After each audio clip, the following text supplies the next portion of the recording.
Your husband can believe whatever he wants, follow whatever he wants, and it won't affect you unless you have a thought that he shouldn't be doing it.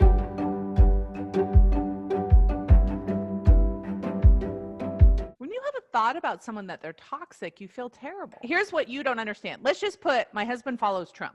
Your husband following Trump is completely neutral. He's completely neutral. Has zero effect on you. It is not toxic. If it was neutral to you, all day, tell me everything. Do you want to know what your husband believes and thinks? Here's what you're not getting. What makes something true or not is whether you choose to believe it or not. Truly, that is the case. Your husband can believe whatever he wants, follow whatever he wants, be a doomsday prepper as much as he wants, and it won't affect you unless you have a thought that it's toxic, or that he shouldn't be doing it, or that he should do something different, or that he should be quiet. It's a perfect opportunity for you to manage your own mind. Your husband could sit here and tell you all the things that he likes about Donald Trump, and you can stay neutral about it and get to know your husband in a way where you truly understand what he's thinking. But as soon as you start judging it as toxic, then you start feeling terrible. Then you need to remove the C, which is your husband either needs to change or we need to remove the husband. Like, other people can believe and think what they want. You could be totally fascinated and interested without having it affect you. And listen, so many of us have such a hard time disagreeing with each other. Have you noticed? This is a challenge for people. Like, you can have a thought about something and I can disagree with you and still love you and still be present with you and still hear you and still listen to you. But we've created a complete intolerance for anything that we don't agree with. And then we judge other people and then we want to literally eliminate their opinion from the face of the earth. That is not useful, my friends. No, you don't have to agree. You don't have to agree with Trump. You don't have to agree with your husband following Trump. But that doesn't mean that you don't hold space for his opinion. I love it when people have theories about things. I'm like, tell me everything, because I want to know how your brain works and I want to understand it and I want to question my own. And I'm open to all of it. That's what inclusivity is. It's not like, well, I only want to include the people I agree with. Now, once I understand it, then I have some authority and some ability to contribute to the conversation. Let's say you don't, well, you've already told me this. You don't follow Trump. You don't agree with your husband's thoughts about Trump. Mm-hmm. Why can't you hear them in a way where not that you, I think sometimes we think if we listen to someone with some respect, that it means we're agreeing with them and consenting with them. You can say, I completely disagree with you. I'm not saying you have to say that to your husband. We have such a hard time disagreeing. We want to convince the other person that we're right and they're wrong and that they're dumb or ignorant. This is what I hear people say all the time. Well, I hate this person because they're a hater. And so therefore, if you like this person that I hate, you and I can't like each other. And it's like, no, I can hate a person and you can love a person and we can still love each other. When I listen to people that I don't agree with and I hear myself judging them in my mind, I hear all the judgment and I hear all the fearful thoughts and all the hateful thoughts. I hear it all come up. I don't judge myself for having that. And I also don't judge that person for my own judgment, right? I'm not like blaming them. Look what you made my brain do. Stop making my brain do that. Be quiet. Like, you have to take responsibility for your own brain, but it doesn't mean your brain won't do it. Now, the problem is we feel so justified in our brain doing that because we agree with what we believe in our own brains, right? And this is why we lose connection. This is why we're so divisive right now, is because we can't let other people's opinions in because we're so afraid of their opinion. Yeah. We just want to reject it and hate on it because it's so hateful. Their opinion is so hateful that we want to hate their opinion. That is not how we make change. Right? Yeah. When we can hold space and understand someone and where they're coming from, then we can find the cause of it. Then we might be able to have a conversation with them that has some influence. But if we don't hear them, if we judge them, like, for example, if right now I was judging you for judging your husband, see how ridiculous that is? I'm like, how dare you judge your husband? As I'm judging you, can you hear me judging you for judging your husband? I'm like, that's so terrible. You shouldn't judge your husband. You should love your husband. His opinion matters, right? Now I've lost my connection with you when I start judging you for who you're being. When I understand, like, I totally understand why you're judging him. I totally get it. I understand where your brain is and what's happening, and I understand why you're blaming him for your own judgment. Like, I have so much compassion and love for you, so I can hold space for you. And because I can do that, I can help influence you and what you're thinking and how you're approaching this, because you genuinely want to do it differently. What we try to do is change their opinion. They don't want to change their opinion, but we want to change it for them.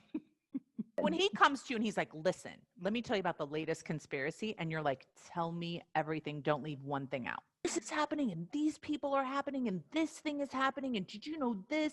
And you know this, and you know this. And you're like, I hear everything you're saying. I hear every word. Listen, the reason you're responding that way is because if you hear something and you nod, or you hear them, so many of us believe that we're consenting and agreeing when we do that. And you just have to know. So you're like deflecting, you're like pushing it back and arguing and interrupting, right? And trying to make it different than it is. And when you're like, listen, all I'm doing is listening, right? I'm just listening to what you're saying. It doesn't mean I'm agreeing. It doesn't mean I'm disagreeing. And you don't even have to tell them that. But what he's saying is just what he's saying. It's just neutral. Until you have a thought like, he shouldn't say that. He shouldn't believe this. This is really scary. This is bad. This is wrong. That's what makes you feel like you need to defend against his words. But really what you need to do is just allow your brain to calm down. There's nothing toxic about your husband's words. Now, listen, let me give you a tip. When you listen to his ideas, a good way to prevent yourself from being defensive is to just try and understand what he's thinking in order to be believing, and what he's feeling and what he's thinking, right? Like, one of the best ways to do it is just to look at it from a place of fascination and interest. And you don't have to agree and understand.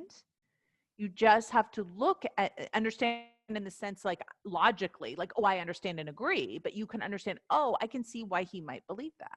And that's your work to do, right? That's your work to work through and understand and decide what you want to believe. But the answer to believing what you want to believe is not removing all the influence. This is how I approach everything. Like, if I want to decide what to believe, I want to understand both sides of the argument and then make the decision. I don't want to be in a bubble where I've only had this input and that's how I've made my decision. That's what racism comes from, right? That's what exclusion comes from. You only have one feed and you don't want to expose yourself to anything else. So that's why you believe what you believe, because all your evidence is there. But like, open up to all of the other influences and then trust yourself that you'll make a decision that makes sense to you with all the inputs there. When you're afraid of that input, when you don't want to hear the other side of something, what doesn't matter what side it is, when you don't want to hear the other side of it, that's not coming from a place of strength. That's coming from a place of fear. Being able to hold space for anyone's opinion and understanding that their opinion comes from their influence and not necessarily because they're a bad person or a good person, right? And just being able to love the person and disagree with their opinion about something is what makes the world a better place. Can you hold space for those people, or do you judge and reject them from a place of fear? And we learn that, especially those of us who are coaches, we have to be able to coach any topic, right? So we hold space for any topic, and it has made me love everyone unconditionally, even if I really disagree with their evil opinion about something. And what I choose to believe is based on knowledge, not based on I'm gripping to what I was told as a child, or what I believed in my religion, or what I believed in my news feed. That's your work, is just to watch your brain do the judgment. Because listen, if somebody disagrees with me on something, that's not threatening to me. It's not threatening at all. I have so many people in my life that I disagree with on so many things. And I still get to love them. I disagree with you. We wouldn't have voted for the same person, or we don't like the same teachers, or we don't have the same spiritual beliefs. You have to leave my life. I only have people in my life that agree with me on everything. It's not as fun. It's way more fun having a husband that has completely different political views than you. So you're wondering, should I join Scholars? Hi there, it's Brooke Castillo. We teach you about your mental health. We teach you about your thoughts and thinking and cognition. The truth is in our brain. We teach you about your emotions and how much they affect what you do in your life. If you feel like you're just riding the line of normalcy or mediocrity and you want more, Scholars is the solution for that. For those of you who want to join me, simply click on the button to enroll, fill out the form. I will give you full access to the website within minutes.